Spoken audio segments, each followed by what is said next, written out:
Hi there, I'm Ben and welcome to part 31 of my Let's Platinum Rise of the Tomb Raider series. Are you bored of me saying that yet? We're doing yet another expedition, of course. This time we're doing the village, which is the run through Geothermal Valley. Actually, it's a bit different to what we've been doing. It's the big open area and we are literally running through it, doing a few things. Yeah, quite a simple one. There is a bit of combat at the end, so we're actually going to use this guy's cards. He has infinite grenade arrows instead of poison this time. And for one reason, that is for the flamethrower guy at the end. So right at the start here, switch your arrows up to the grenade arrow. You'll automatically have the poison one on. You don't want the poison ones, you want the grenade ones. And yeah, it's literally just run through this as quickly as possible. So we're going to take a pretty direct route. In the village here, I'm going to go and do a bit of back and forth into each building, grab a few things, get the multiplier nice and high. The score that we need is 230,000. I finished with only 466,000 on this one, and that's with a 300% multiplier. The reason for that is I don't go running around trying to get everything. You could, and you could probably get a score. I think the top score was like 8 million or something like that. So that would be quite possible. But I'm going to miss a lot and just take the most direct route. We just need the gold score, so there's not much point running around. Yeah, the combat at the end, because we are using grenade arrows, and it is quite tight. There is a chance you'll damage yourself. So just as long as you have the score that you need by the end, before the combat, which will be 77,000. So if you get to 77,000, you are good with a 300% multiplier. That will give you 231,000. So just over. So all you need to do is get to that 77,000 and you should be fine. Maybe take it a little over because you may be a bit slow and lose some with regards to time. But as long as you're above, let's say 80 then, to make it safe, you'll be fine. And we can hit that before we even get to the combat if you take this route and just do the same as me.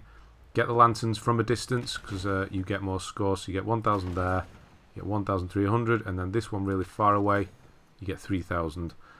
So yeah, we'll get a few of the lanterns, try and get a few of those. And yeah, so all we're doing is running to the tower, lighting the beacon on the top, and then running to the village and taking the attack on. And that's pretty much it. The cards I'm using, like always, will be in the description. There are no leftovers, which means there's no ammo boxes at all. Here's some more lanterns, so make sure you get those as well. Get them all while we're at a distance. First aid, which is no health regen, but you can use bandages. Armor plated, double armored enemies. Unlucky, which means enemies drop significantly less loot. We don't pick it up anyway. And then Boomtown, which grants unlimited grenade arrows. So now at this point I'm just pretty much done with getting all the side stuff. I'm just going to finish the level, go and do the climbing. There is a bit afterwards, there's a mural and a relic after we come back down. But yeah, for the most part we're just going to try and run as because you did see that I missed loads of wisps. You could go off to the far right hand side, you could go in the left hand side, explore the caves and things, but we just don't need to. So I'm just going to make it as simple as possible, really. So yeah, once again I've looked for one without grip, because that would be a really annoying card to have, having to hold square this whole time. And it just doesn't respond properly, I find, as well. So it's definitely a card you want to avoid. If you are having trouble with the card selection that I'm making, then obviously you can scroll through the leaderboards and find a setup that works for you. As long as you have a decent enough multiplier and it makes it worth it, then yeah. If you are having trouble, like you get hit at a certain point or something, then yeah. Just choose one that suits you.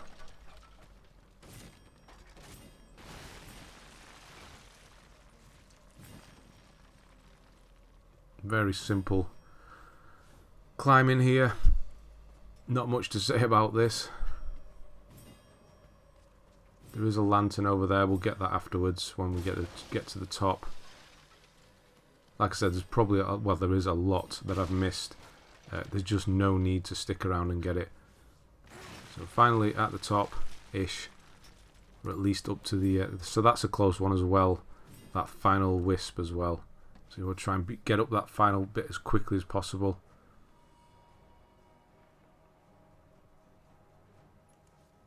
So we've got the oil flask. It will automatically switch to flame arrows now. So be aware of that. You do need it automatically switched. It does actually help that it's done that. And then climb up here. Don't climb too high here. You see I'm going to climb up and I'm going to drop down a bit. If you do stay high, Lara will try and reach and jump around the corner rather than just crawl around. And then here, there's an instance where you can keep tapping square and you get a bit of score. There we go. Climb up, hit the lantern first, which will automatically be flame arrows, and then hit this. And yeah, we'll be done with that.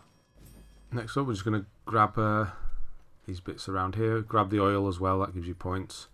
It all helps. And then we're just going to slide down, hit that lantern as well.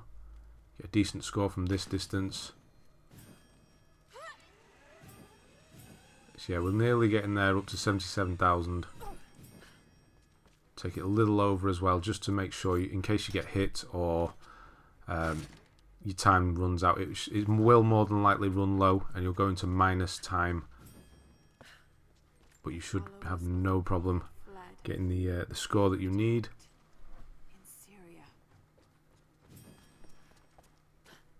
So ignore this this monolith to the left. We won't be able to decipher it anyway. Wrong arrows. Quick. Oh, that was close. Yeah, make sure you switch your arrows back to explosive at some point before doing that. Because if you get stuck, you'll lose your thing. Yeah, so I'm safe at this point now.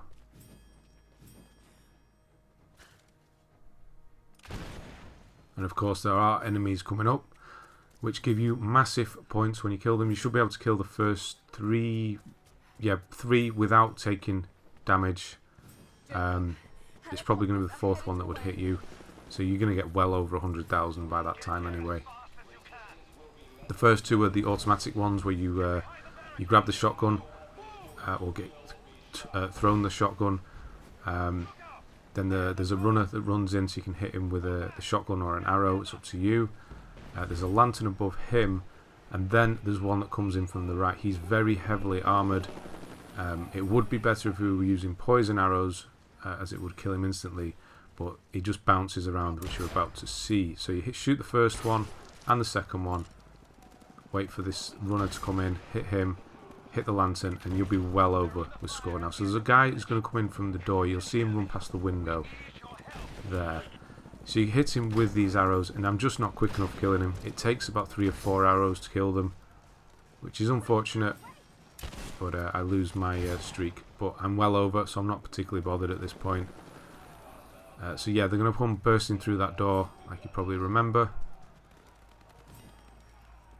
They're not coming through, come on. So probably needs to step a little further forward there. Most of them are runners, so they don't have much armour. So just keep shooting that box ahead of you. Get the splash damage. There is one with armour. There we go. So the main reason we're using explosive arrows is for this guy. Hit him twice and he'll be done.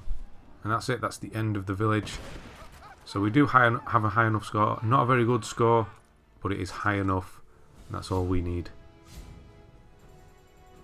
Where do we get up to? 466,000. That's fine. Right. Thanks very much for watching, and I'll see you on the next one.